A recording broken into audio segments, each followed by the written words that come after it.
two people sitting having a conversation on the internet. You sit and think and wonder to yourself, is this a podcast? Hello and welcome to episode 21 of Is This a Podcast? I am here today with my very good friend, and I'm going to call him a partner in crime. He's very close to me. He's a good dude. The manic Hispanic himself, Matt Medina. How's it going today, Matt? Finally, someone with a name on this show. Fuck Finally. Yeah. Yes. The manic Hispanic. I love that shit, dude. I'm here. I'm happy to be here. I'm happy to finally be here. This is exciting. Episode 21. 21, and I'm fucking drinking that fucking peanut butter cups. I got me some Screwball and hazelnut chocolate porter. And Yeah, we're turning Cameron the turned fuck on to up. that, huh? Cameron did put me onto the fucking Screwball, and that shit is delicious because peanut butter is one of my favorite things. And yeah. Anyway, Matt, this What's episode, we're gonna go ahead and hop on into it, man. So, are you originally from Sacramento? I spent from about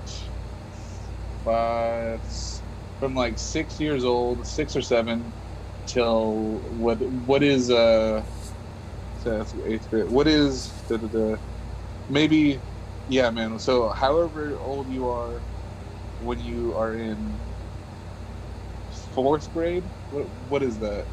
Is that like 10? 10. Okay. I think it's 10 years old, because, yeah, 4th grade, man, that's a time where a lot of shit changes. Yeah, so my parents, I was born in Visalia, California, which is like the heart of the Central Valley. Okay. There's nothing but fucking, it's where, so I was born in Visalia, but I was raised in a smaller town called Woodlake, California, which that was, back in the day, like 30s and 40s, it was like billed as the Palm Springs of Northern California, you know? Okay. So like fucking rich people would like come to the little town and like vacation, fucking lounge. Yeah. And so like they made a man-made lake and people would fish and fucking boat around. But then it kind of turned more into like an agricultural town. So oranges, olives, fucking cherries, all that shit. Yeah. Most of what is supplied in California comes from that area of California. Okay. So super agricultural. I was in the FFA. I like took took care of cows and shit. Oh, I remember kids from ag class. It was always a bunch of rednecks in there. They'd like, do the nut checks. They'd be like, run up. That was we were fucking small town hick boys, but like we were into punk rock and like we skateboarded. We like wanted to be like the fucking like the misfits, so we were like fucking old people, and it was silly. I was in a small town punk rock scene myself. I come from a town with 537 people, and somehow I managed to find the punk kids. Yeah, absolutely. And like that changed me, dude. It was odd. It was the first, like, because my family was always so hectic, like not like my like grandmother or my aunt, but like my nuclear family, like my mom and dad worked together, and so I was like, I don't know what's happening, and like those guys were like, fucking come hang out with us and like drink beer, and smoke weed and fucking skateboard and buy cigarettes. That was my high school experience, because like it was actually right after high school when I started college that I started hanging out with the punk kids in Pulaski, Tennessee, because we like ran around and did all kinds of just stupid shit, like freaking drawing. One night we went and we drew a guy, it was a face of a guy with dicks for eyes on the KKK plaque that had been turned around in our town. What? Yes. Wait, so they had a plaque, but they just turned the plaque around? They turned the plaque around because it was like a building. It was like, this is where the KKK was founded, and they were ashamed of it, so they turned it around. And we like went and fucking one of my friends like drew a freaking face of a guy that had dicks for eyes on the KKK plaque. It was fucking great. Serves them right. Serves those racist bastards right, indeed. Yeah, we were definitely like, if there was a movie about my high school, we were the problem kids that would always be in trouble. Okay. Like one time my buddy Chewy, this has happened years ago, so there's no statute of limitations on this. Yeah. But my buddy Chewy somehow acquired the janitor's keys to the school. Uh-huh. And yeah, that's how like how in your joke where your cop dies of boredom, our janitor was just like always like at lunch. And so he you know, he found it on the floor or wherever he happened to find it, and we fucking that weekend, it was like a Labor Day weekend or something, so we knew it was like a long weekend, no one would be around. And we fucking broke into the cafeteria like register area. Uh-huh. And we fucking got it for the $15 that it had.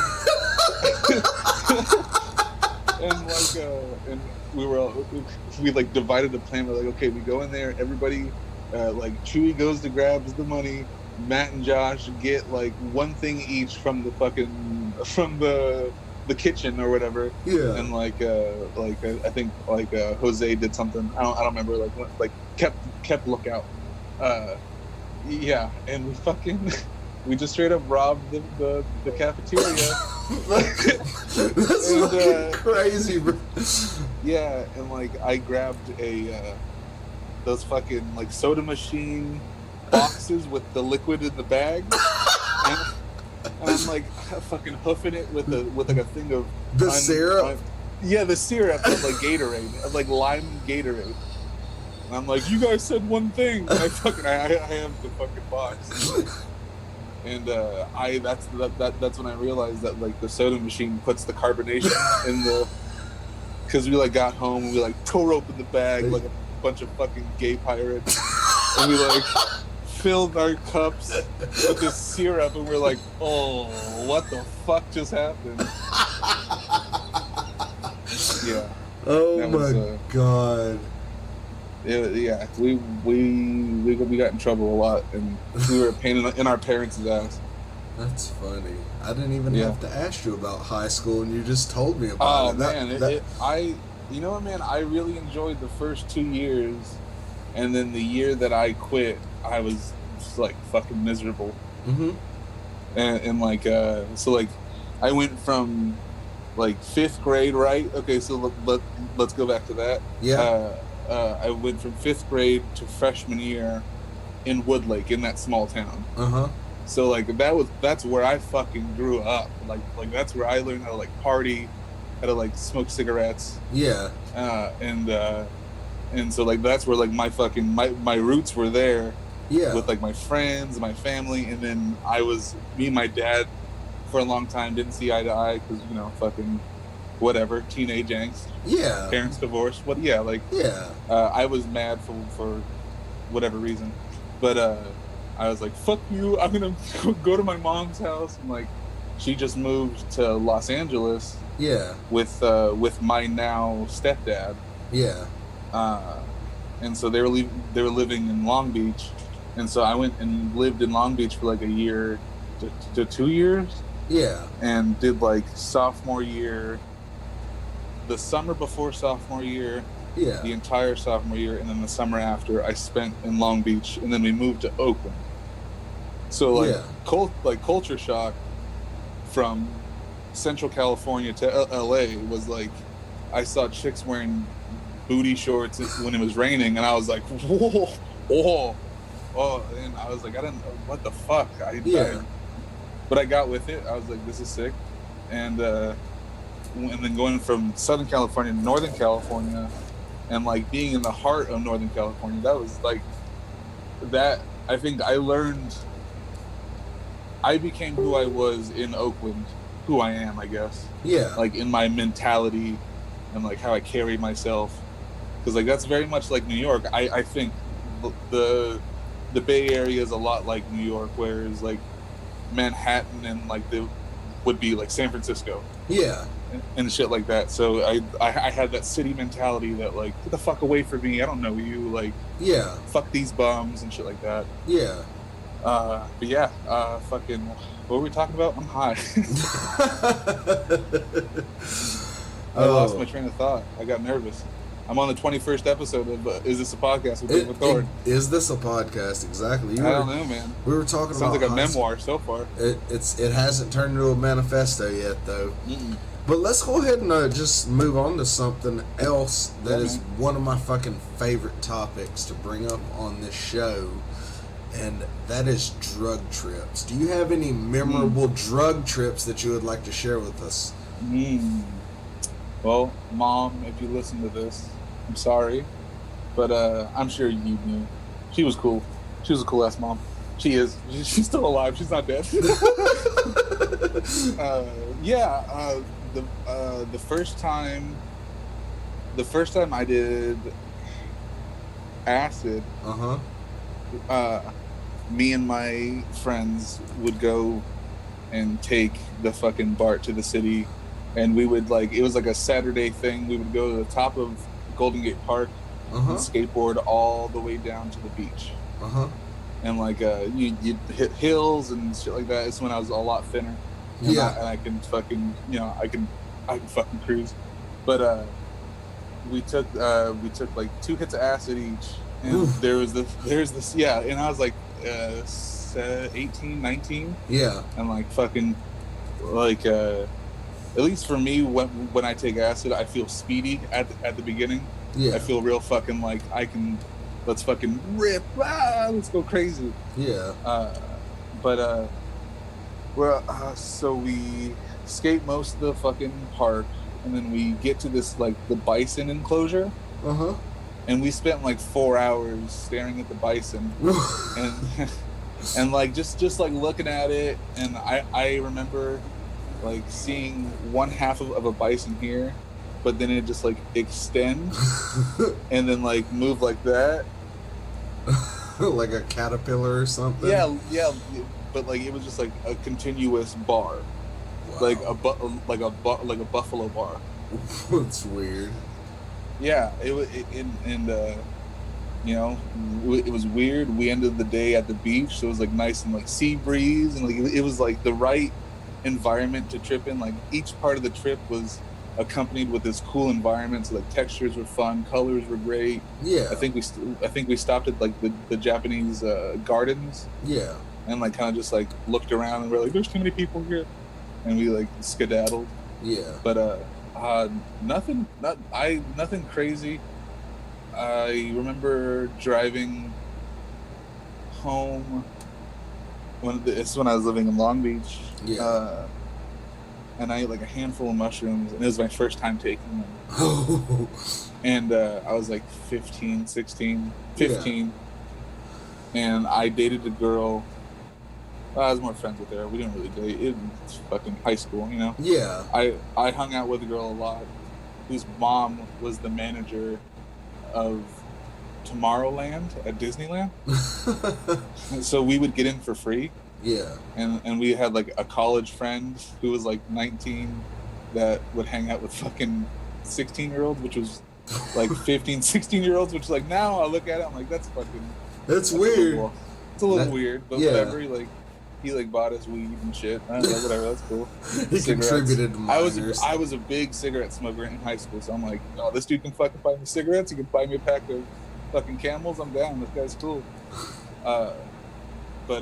Yeah, I had to drive home on mushrooms and drop people off at their houses while driving the older dude's car, because he was I can't drive. He's I'm just. He's crying. He's I can't drive. I can't do it. And I was I can do this. And man, it was terrifying. We got lost in a gated community. It was. It was bad. I was I need music on the radio, please. I need music on the radio. Oh man, I don't know, man. What about you? I'm sure you've talked about it before on the show, but what's that? My worst trip? Yeah. Worst trip? Or just whatever.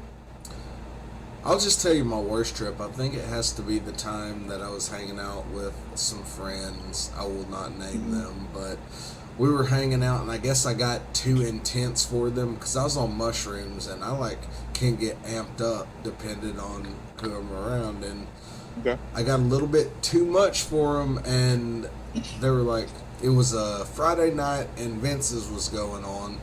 And Okay. I got an Uber, and they were like, "Yeah, so we're this gonna like go recently. Yeah, it was about a year or so ago. Okay. Yeah, it was like, let's go to Vince's, and they're like, okay. And the Uber gets her, is like, we're gonna come over to Vince's later, and I'm like, okay. So I get in the Uber alone and go to Vince's, and Oh shit. needless to say, they never show up. Vince's Wow. ends. I'm sitting out on the little freaking bench outside of Vince's, and everybody that's at Vince's leaves, and then I go and I'm like, I'm gonna walk home, and then I end up not walking home and calling an Uber, but I was sitting on the curb, and for some reason one of those, parking cone, Like not a cone, but it's like those yellow posts. Yeah. For some reason, I like freaking elbowed it a lot, and yeah, then I Hey got buddy, get out of here. Hey buddy, get out yeah. of here. And then I went home and I elbowed it so hard that I had like a knot on my freaking elbow for like months. Yeah, that was my worst trip probably, and that was on mushrooms. That's fucked. That's Yeah. so fucked up. Your friends didn't end up showing up. Yeah, they didn't. I forgive them though. Oh, well, that's good. You're better. Oh shit, you like that? Earthquake. I just knocked against my desk. Yeah, that's I try to like not think about, oh, am I gonna have a bad trip? I try to like I don't know. This is gonna sound so fucking douchey, but like experience each moment Yeah. as like as it happens, you know. Yeah. And so that way I can. Because like when that Saturday, that drink that Andre made for us, Yeah. that fucked me up, dude. Like I saw Taylor all fucked up, and then that made me like, am I that fucked up? And so I just sat there quietly, just Yeah. toking on that cigar, Dude. and you showed up I so got fucked. that. Dude, before I got to that barbecue, I dropped 2 hits of acid. I got there and I'm like, the sunlight's out. I'm going over in this corner in this chair and sitting under this I am tree. so fucking hot.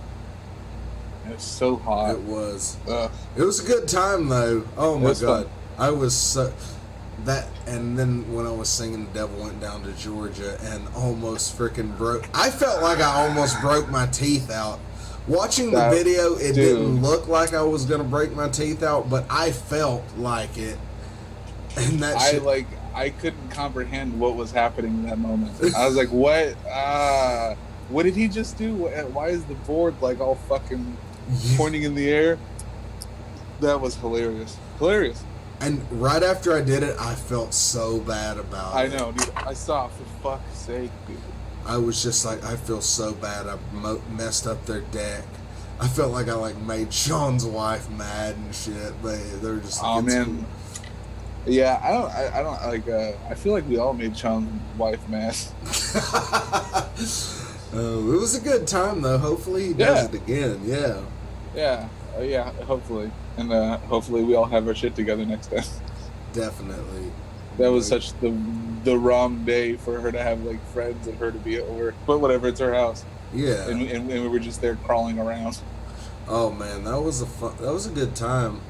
I know It I was. went and moved some stuff with like, it was funny because I went and moved stuff and it was like these 4 ladies, and I was like, they didn't need my help because they already knew what to do. I was like, this Wow. refrigerator rolls, and they like already had it set up. I was like, damn, y'all know what y'all are doing. And I was thinking, they didn't need me. They just like had me come along so I could see that they didn't need me. What the fuck? That's how I felt, but that's probably not what happened. But Yeah. I was just Yeah. like, man, y'all did not need me. Y'all had this on lock. But yeah. Man. What did you do today, David? What did I do today? I went to work. Oh, Yeah. fair enough. Me too. All right, next thing. Let's go on. Now, I know that you like the punk rock. I do. I do Now, like the punk rock. were you in a punk rock scene or anything like that at any time? Yeah, it was like a shitty backyard scene. Mm-hmm. Uh, I was like, I had a band for like 2.3 seconds, and we played really bad hardcore music. Like, And I'm a better musician now, just fucking around and like kind of putting together what sounds good than I was then, just beating on the fucking drums for no reason. yeah. So you But played drums? I played drums then, but I now play bass and a little bit of guitar. Okay. Yeah. But yeah, it was like a little backyard scene. It was super small, super Central Valley. Like it was during that like tight pants, emo hair, hardcore scream music was really big. Mm-hmm.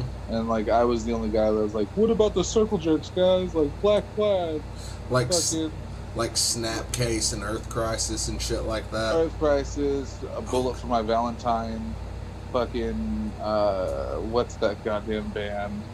Rotting Out. Well, that's more hardcore, but yeah, there was a local band that was really big called 000. Mm-hmm. I try to look up some of their stuff on YouTube. It's like 000 apparently is like a real band. Mm-hmm. But yeah, it was super small. I got my fucking nose dislocated at a show once. Wow.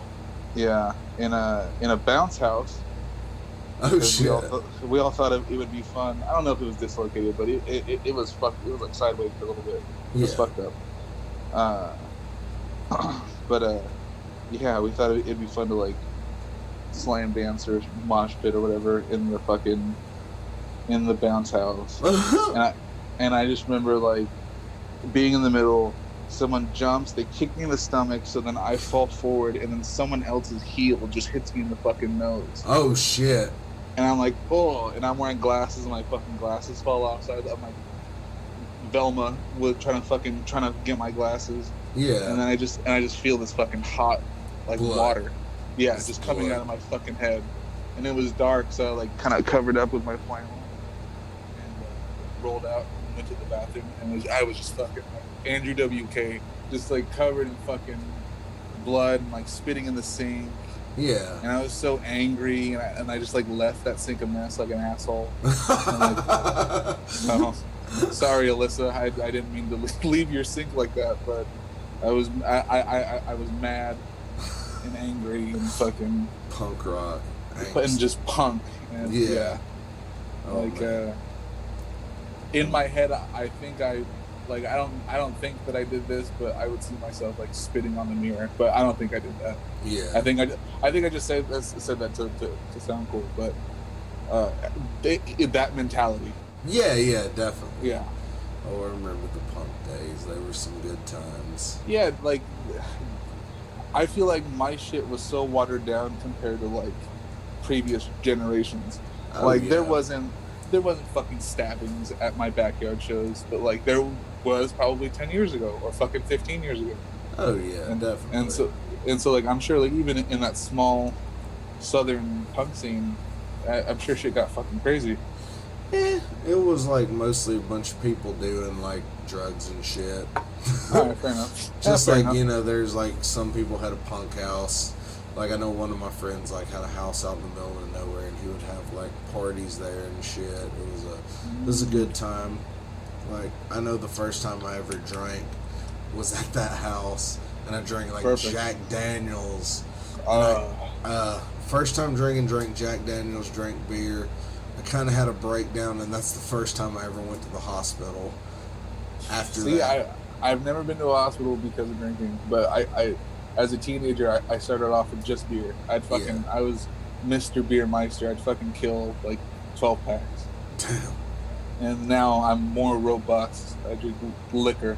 Yeah, I know I got drunk, Peter. and after it was New Year's Eve, and for some stupid reason I thought the world was gonna end, and then I I know I went home and I drank the night before, and I'm like, you know what? I'm just going to tell my parents the truth. If I tell them the truth, they can't get mad. Turns out that they can get mad, and they ended up trying to take me to rehab. But I pretty much said no, because they tried to put me in the room and keep me in there, and I kept going out and shit.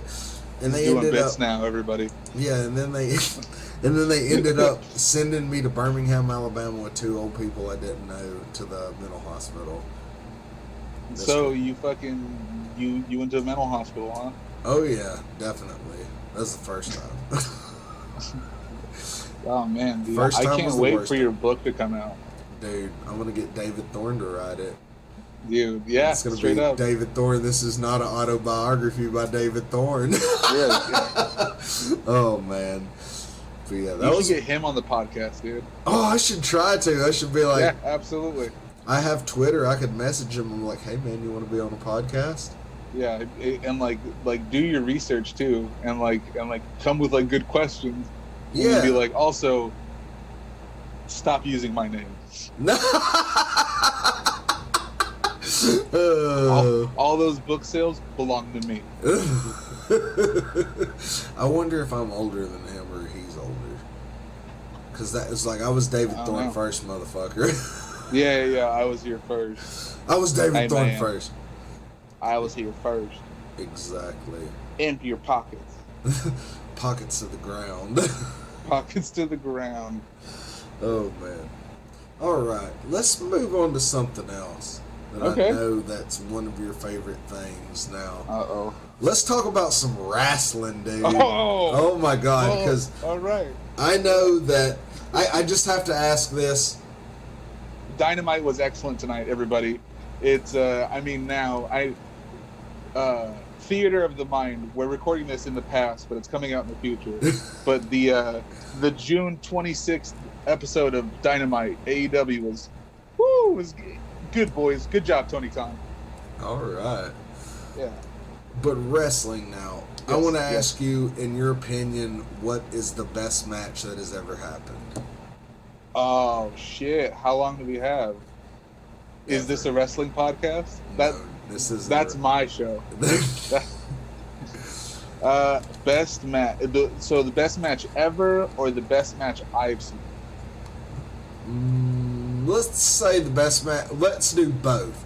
The best match. Okay. The best match ever. Best match ever. In public opinion, there's like a dozen best match evers. You know. Like I would say, if you're doing something, let's say in the mid 2000s, 2010s, I would say the Shawn Michaels Ric Flair match, where he's like, "I'm sorry, I love you," and fucking kicks the shit out of Ric Flair. Okay. It was a WrestleMania. I don't know what WrestleMania it was, but it was like a retirement match. Whoever wins is gonna retire for good, and it was Ric Flair versus Shawn Michaels, and Ric Flair was like 1,000 by this time. Yeah. He's like 2,000 now. But there was like this like moment live where you, as a wrestling fan, like I'll watch it now. I'm like, yeah, like it's packed full of emotion, and like that's what, you know, that just shows what wrestling could do. But in the shot, it's Shawn Michaels is loading up for the fucking super kick. The sweet chin music. Yeah. The sweet chin music. Excuse me. The sweet chin music. He's tuning up the band, and he looks at Rick, and Rick's like fucking. He's all sweaty. I think he's cut.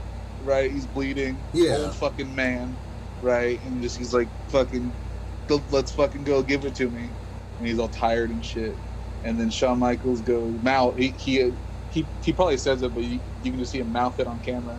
He goes, "I'm sorry, I love you," and then bam, fucking kicks Ric Flair, goes down for the pin, gets the 1, 2, 3. The audience fucking cheers. There's people crying, but I think the best match ever in recent time, within the last 5 years, would have to be Cody Rhodes versus Dustin Rhodes at Double or Nothing 1.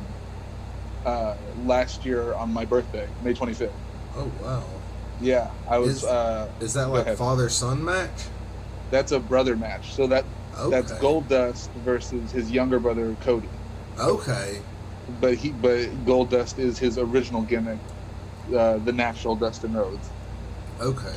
And it's like a big fucking blood feud. There's blood everywhere. Dustin is fucking just, it's like spilling out of his head at shots, and like it was gnarly. This is pre-COVID, everybody. This is pre-COVID. You can be rolling around in your brother's blood, putting on the best emotional match that I've seen personally live. Not live there, but like live on TV. Okay. And like the building up to the build up to it was like Cody was like, I'm the fucking best out of me, my dad, and Dustin. Like his dad's Dusty Rhodes. Oh, yeah. For the people that don't the watch American wrestling. Dream. The American Dream, Dusty Rhodes. Daddy Waddy. Yeah, funky like a monkey. But his whole thing was like, I'm gonna kill the Attitude Era, which was what Goldust, aka Dustin Rhodes, was a big part of. He did the whole that business, right? Made a lot of money, and they wrestled, and this was like a good old fashioned wrestling match. It wasn't sports entertainment; it was wrestling.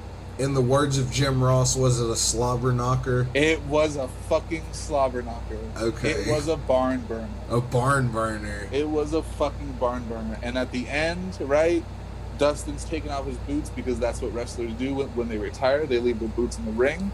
It's very symbolic. It's I'm telling you, wrestling and life are a parallel thing. But Cody comes back in the ring. He's covered in his fucking brother's blood. They're all tired. They're sweating. And he grabs the mic and he's like, I'm not going to let you retire like this. You didn't come here just to do this match. I signed up for a match for their next pay-per-view or whatever. It was like me versus me, the Young Bucks versus me, and a partner of my choosing. And the crowd just goes fucking ape shit. They go ape shit because they're like, it has to be Dustin. Obviously, it's Dustin. He's sitting in the ring. Right? And he's like, I don't need a friend. I don't need a partner. He starts to cry. It's so fucking hilarious to watch it now. He's like, I need my older brother. And the fucking and the fucking crowd erupts. It erupts with just applauding and people fucking crying again. Oh my god. How is this so-called fake fucking sport brings so much emotion to 20,000 people? I mean, I will say from watching wrestling in the past, I'm sweating because I'm talking about wrestling, David. It's very, very, it's good. It's entertainment. It's sports entertainment because there is a certain amount of athleticism, and it's all about selling the moves. Because you remember when we watched wrestling last time, I was like, he sold that good. Yeah, absolutely. And it's just like it's all about the realism. Yeah, exactly. I mean, it's not real as in they're really fighting. It's choreographed, but it is. It's predetermined. They know who's going to win, but what they're going to do in the ring, they're going to figure it out there. Yeah. And they're going to feed off the crowd just like comedians feed off crowds with jokes and like one-liners or like crowd work. They do the same thing. They listen to the crowd. They, overdoing it shows when like they do like big moves one after the other. The crowd gets fucking tired because like we don't want to cheer every fucking time. Yeah, exactly. But yeah, it's predetermined. It's fake. It's whatever. It's a fucking good time. It is. I used to enjoy watching wrestling. I mean, I still get enjoyment out of watching it because dude, if they ever start doing live shows again, you, me, and the boys, everybody's invited, but we should all go to a live wrestling show high on acid because it is the funnest thing to do. It's the funnest. I'm down. I am so down. Because then it's fucking real. Because then you're like, whoa, there's fucking 10,000 people here, and like these guys are like gladiator, and like, you're all in. You're all in. It's great. Hell yeah. It's great. I'm down. But yes, as far as I am surprised that you didn't say Undertaker, Mankind, Hell in the Cell, because me personally, that's my best. That's great. That's one of my best matches in my opinion. But I haven't probably seen as much wrestling as you. I don't. Yeah, I'm a nerd about stuff like that. Like, I'll go back to watch like fucking Terry Funk versus Ric Flair in '74 in like Oh, Atlanta for the NWA title. Like I'll watch that 56-minute match just to see like how who it was won? before. Like Ric Flair, baby. Of course, Ric Flair won. Are you kidding me? Woo. Yeah. That's right. That Ric Flair drip. Respect the drip. But yeah, I nerd out on stuff like that. I'm the same way with skateboarding. I Yeah. love skateboarding. I fucking love skateboarding. But my physical ability of skateboarding is the same as my physical ability in wrestling. But I think I'd be a better wrestler than I would be a skateboarder. I could see you being like a manager on wrestling because you have that freaking. Somebody described you as like you're like the classic heel. I forget who it was, but somebody's like you're like the classic heel, but you love him. Yeah, I'm the guy that you love to hate. That's it. That's me. I mean, and I enjoy that. I think that that's a lot of fun because it shows how much weight people put on words and like demeanor. Not demeanor, but yeah, words. And like it's all about presentation. It's all about presentation. yeah. And I would love to be a manager. So if anyone out there listens, does an independent wrestling promotion, book me. I'll be a manager. I could see you being a wrestling manager because going in there and just like talking the crowd, talking shit. Yeah. You would be one of those managers that went in there and talked shit to the crowd and then Everybody's brought gotta have a mouthpiece, baby. You would be like the freaking perfect manager for a heel. You would be great. Perfect It'd be at great. that. It'd be great. You know what? I would be his real manager too. I'd make his flights. I'd be like fucking Paul Heyman to Brock Lesnar. I'll do it.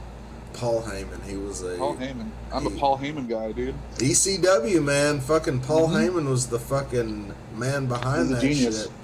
He's a ECW, genius. like as far as when the whole NWO, WCW shit and WWF at the time were going on. When I found out about ECW, hands down, that was my favorite. Just because. Oh yeah, it was just more gnarly. It was violent. It was freaking. They pushed the limits. They didn't care. You had. They put women through tables. God, it's the yeah. 90s. What was it? Freaking Tommy Dreamer fucking up Beulah McGillicuddy, yeah. Beulah McGillicuddy. Hell yeah, dude.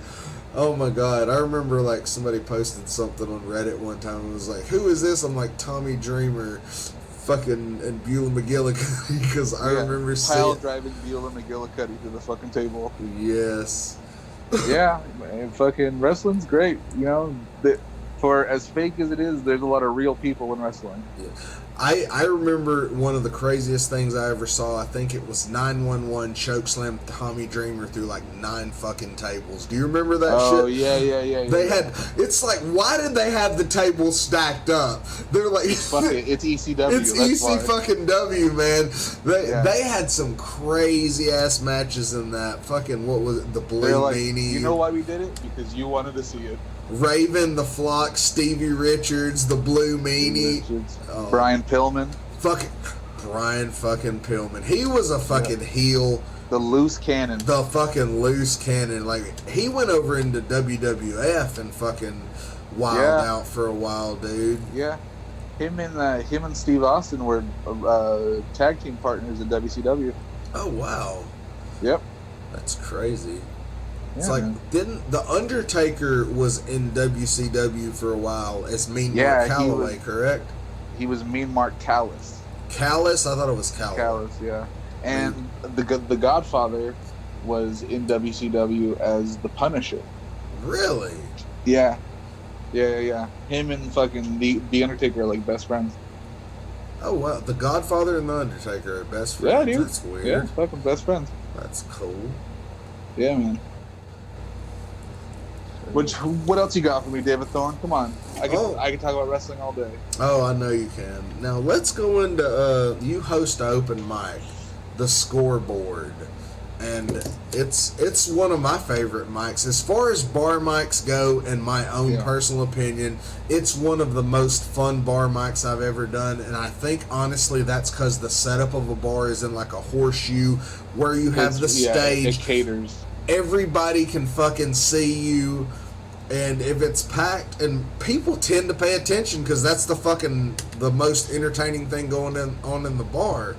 Like, it's a lot of fun, man. It's the best. I think all the mics I've been there, there's only been one, and that was the night we almost had to fucking beat those two hecklers' asses. Well, not beat their asses, but we got it. Yeah, I was so embarrassed about that, dude. I was so embarrassed. I got so fucking territorial. That was fun, though. Yeah, it was fun, but I thought it ruined our fucking mic, dude. I thought people would be like, I'm never gonna come back here. Nah, dude, people still came back because I remember methed out Tony Hawk. We that guy like went outside and he's like, "That's what you're supposed to do." And I'm like, "No, dude, I work in a fucking comedy club. If you would have did that, we would have told you like 3 times and you would have been out." And at some point, I don't know what happened, but I know that guy was like, "Keep that guy away from me," because I guess I scared the fucking methed out Tony Hawk guy. Because I remember Danny D was like holding me back, and I was just like. That's awesome. That's fucking sick. Yeah, man, it's a lot of fun. I'm really happy on how it's turning out. Go ahead. Oh, I was just gonna say the past few have been packed, and for a bar mic, and people actually pay attention. Like and they're having a good time. They laugh. I encourage. I encourage heckling, but not excessive heckling. Yeah, I mean, those hecklers that night, they got freaking excessive. Yeah, Too much. Yeah. But like, if you got to heckle and it's funny, or it'll play off of something, then, or if it's like, if someone's sucking and it's even like, "Boo, you suck," like, that's helpful to me in my head, and I'm sure it helps other comedians. Yeah, it'll piss them off in the moment, but they'll be like, okay, well, why did that happen? Like, how can I change it? And I think it's good. Feedback, whether it's positive or negative, it's good. Yeah. And God knows I've gotten my fair share of negative feedback. Oh yeah, I know there's certain mics where people will let you know if you suck. Touch a Class being one of them. Oh, I've never been. I still want to go. I get why that mic is so rough, because people pay $10 to go and see a fucking open mic. Oh. They're really just there to see Rico. I didn't know that. Oh, it's $10 to get in there if you're not a fucking comedian to see that show. And you gotta bring your shit to go to fucking Touch. Honestly, I think you'd probably do well there, maybe. Oh, hopefully. It would be fun. If it comes back, I'm definitely gonna have to go up there. Yeah, me too. I want to. Definitely. Yeah, man. But Scoreboard is, I enjoy it. It's a good time. And speaking of Scoreboard, this is probably gonna be something that's hopefully not a thing when this podcast comes out. Yeah. Let's go ahead and talk about something that's been bothering me lately, is mask shaming. Yeah. Oh, is this a thorn in your side, David? Oh, this is a thorn in my side right here. This is the first of this, this is a segment on the podcast called A Thorn in My Side, something that I don't personally agree with. And it's mask shaming. Don't worry. I'm going to go ahead and preface all this with, like, as far as the masks go, I don't like wearing it, but I will wear it if somebody else feels so uncomfortable that it's bothering them. I will wear it out of respect for you. I will respect an establishment that I go to. But if it is not required of me to wear a mask, I will not wear one, because I have this beautiful fucking facial hair. Why the fuck would I want to cover it up? Yeah, I agree. I try to be as courteous as I can with the face mask. I have to wear it for work. Yeah. So I wear it all day at work. If I have to go into a grocery store, if I have it on me, if I remember it, and like, I'm sure people will be like, well, that's a classic excuse, if you remember it or not. But like, I'm fine. And the people that feel like they're not, I feel like they're taking their precautions and they're wearing their face masks. So who am I hurting? Exactly.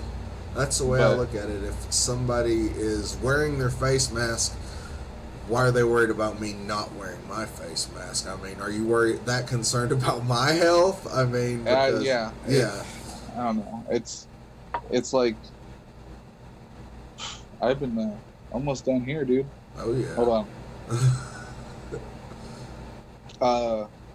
I think I don't know, man. I can't speak for anyone, but my view or what I see from everything happening is that people are gonna think that their input is gonna change people's opinions. Yeah, you can't change people's opinions. No, It's hard to. Especially if people are doing something that makes them feel good and makes them happy. Yeah. And is helping alleviate the stressful time that we live in. Yeah. That we may or may not be continue to be living in when this episode comes out. Yeah. But hopefully we're not. These are evergreen, so whatever. Yeah, hey man, I'm not a I didn't go to college. I'm not a smart guy, but it's why can't everyone just do their own thing? Exactly. I feel just do your own thing and be respectful enough to accept people do their own thing. Yeah. But whatever. That's not the world we live in. That is not the world we live in. We will continue to get mask shamed because I don't know why. I don't know why they're doing it, which bothers me the most. That's just like, what are you doing? I mean, I'm just out here doing what I'm passionate about and trying to get better at my craft, but yeah. I'm glad you're concerned for the safety of others and probably yourself, but in my personal opinion, what I noticed is a lot of people that commented on it were people that don't really show up to open mics that often to begin with. That's exactly what I saw too, is that they pick and choose where they want to be, and where they want to be to them is the right place. They're not going to stoop low enough to come to shitty open mic. Yeah. Well, I mean, bar mic or whatever. I'm not saying anything bad about any of those people because I do respect a lot of the people that did comment on it, and that's one of the things that kind of hurt. It's like, I mean, if it's that big a deal, I mean, I'm glad you're concerned for me, but if it made you feel that uncomfortable that I'm not wearing a mask, I keep my mask on me at all times, and if somebody says something, I'll gladly put it on. Yeah. The thing that bummed me out, and I won't mention names because whatever, that's fucked, and I don't want to. Yeah. God forbid God forbid I be even more blacklisted than I already am. But someone posted something about like the thing that makes me more mad than people taking pictures at open mics is that they stayed till the end of the show. And I'm just like, what is that? Like, what does that mean? I mean, I like staying to the end of the open mics because also our shows are fun. Yeah. Stay to the end. Exactly. Like that's unusual for a bar mic because I know I've been to Vince's plenty of times and people will get up there and be eating shit and walk the bar. The entire bar. But like I've not really seen that at Scoreboard that often because like other than the one time that those two guys heckled, it's been like people come there to have a good time. Absolutely. It's like and I will put this out there. If they if they hear this, whatever, if people know who they are, whatever, if they showed up, we would be equally as stoked that they showed up. Fuck yeah. And I'd be fucking hyped. I'd be like, yes, there's more firepower. This gives,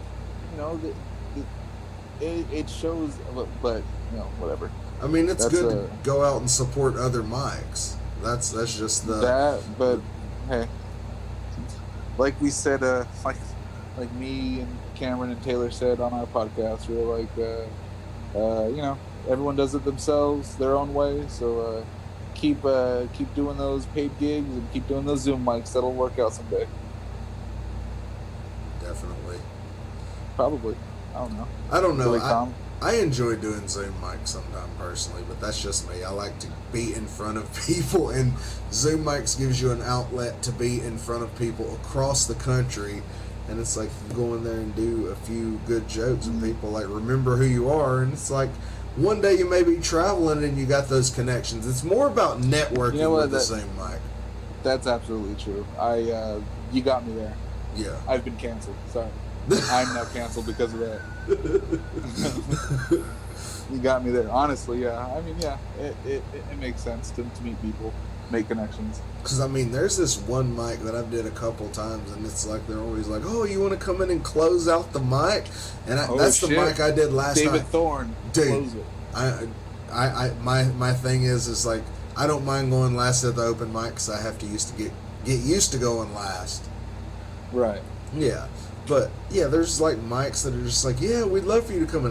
That mic I went to did last night, it lasted 4 hours. Wow.